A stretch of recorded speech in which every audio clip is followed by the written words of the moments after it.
Good morning मित्रमैत्रिणींनो. आजचा जो blog आहे ना, बनवण्याची इच्छासुद्धा नव्हती तरीसुद्धा मी बनवत आहे, कारण की तुम्ही मला इतकं प्रेम देता भरभरून आणि मला इतके लाईकसुद्धा करता.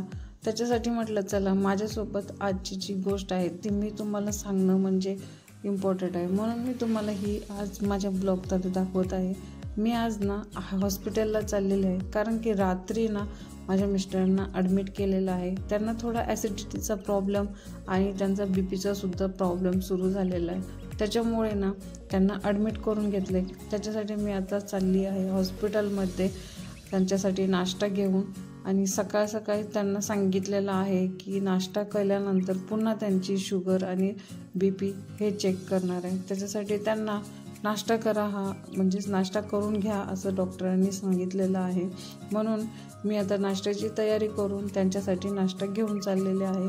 तर हिंजवडीमधून जाताना तुम्हाला तर माहिती आहे ट्रॅफिक किती असतं, तर मी तरी पण लवकरच पोचले. तर माझे मिस्टर इतके केविलवाने ना चेहरा करून माझी वाट बघत बसले होते. त्यांना इथे करमतच नव्हतं. मेन म्हणजे ते आजपर्यंत असं हॉस्पिटलमध्ये डायरेक्टली असे ॲडमिट कधीच झाले नाही, त्याच्यामुळे त्यांना करमत नाही. सगळे सलाईन लावून झोपलेले आहेत. खरं माझे मिस्टर ना बघू शकता बसलेले आहेत. त्यांना झोपायला सुद्धा इथं आवडत नव्हतं, करमत नव्हतं. मी आल्यानंतर त्यांना थोडंसं त्यांच्या चेहऱ्यावरती हसू आलं. मी त्यांची चेष्टामस्करी करत होते, कारण की त्यांना मला हसवायचं होतं. म्हणून मी त्यांना बोलत होते दुखतंय, पोटात दुखतंय असं विचारत होते. आणि ते मला म्हणतात हो गं मला दुखतंय पोटात, कारण की मला खायची काहीच इच्छा नाही. त्याच्यासाठी मी त्यांना थोडंसं फ्रेश व्हायला लावलं, कपडे चेंज करायला लावलं, कारण हा होता दुसरा दिवस आमचा. दुसऱ्या दिवशी मी पण त्याचप्रमाणे त्यांना नाश्ता वगैरे घेऊन आले, कारण दुसऱ्या दिवशी त्यांची तब्येत थोडी चांगली होती. चांगलं म्हणजे मला त्यांच्यामध्ये फरक जाणवला. ॲसिडिटीचं प्रमाण वगैरे कमी झालं आणि चांगलं म्हणजे त्यांना असं वाटत होतं. मग मी डॉक्टरना विचारलं कशी काय तब्येत आहे. तरी त्यांच्या रिपोर्टमध्ये तरीसुद्धा बीपी आणि शुगर त्यांना नव्हती कधी. खरं शुगरचं प्रमाण पुन्हा सापडलं आणि डॉक्टर आले चेकअपसाठी. कारण त्यांचा नाश्ता वगैरे झाल्यानंतर डॉक्टरने सांगितलं होतं की आपल्याला 2 तासाने तर चेकअप करायचं आहे आणि पुन्हा शुगर टेस्ट करायचे. त्याच्यासाठी आपल्याला ब्लड वगैरे द्यावं लागणार आहे. 2 वेळा त्यांचं ब्लड वगैरे घेतलं, पुन्हा चेकअप वगैरे करून घेतलं. सांगितलं की 2 तासांनी रिपोर्ट येईल. तरी आमचे मिस्टर मान टाकून खाली बसले होते, कारण त्यांना दुखदुख होती रिपोर्टमध्ये काय येईल काय नाही हे त्यांना असं वाटत होतं. म्हणून मी त्यांची चेष्टा वगैरे करत बसले होते. काही नाही आहे, आपण तुम्ही फिट आहात, एकदम परफेक्ट आहात, मी हे समजावून सांगत होते त्यांना.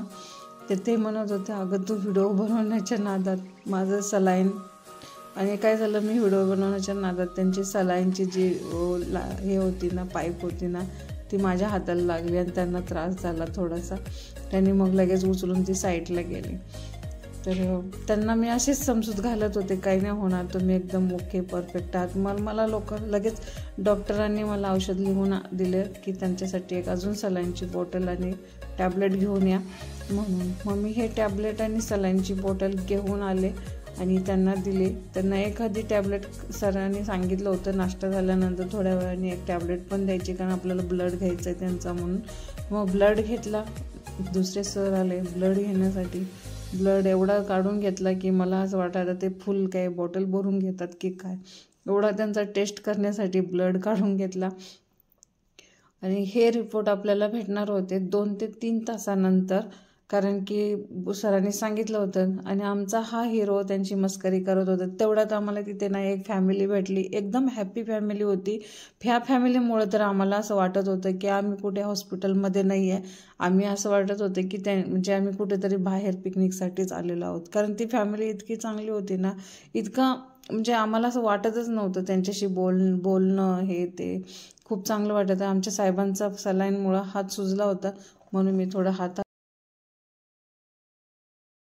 हात घेऊन त्यांना सांगत होते काही नाही होणार, सगळं काही ठीक होईल.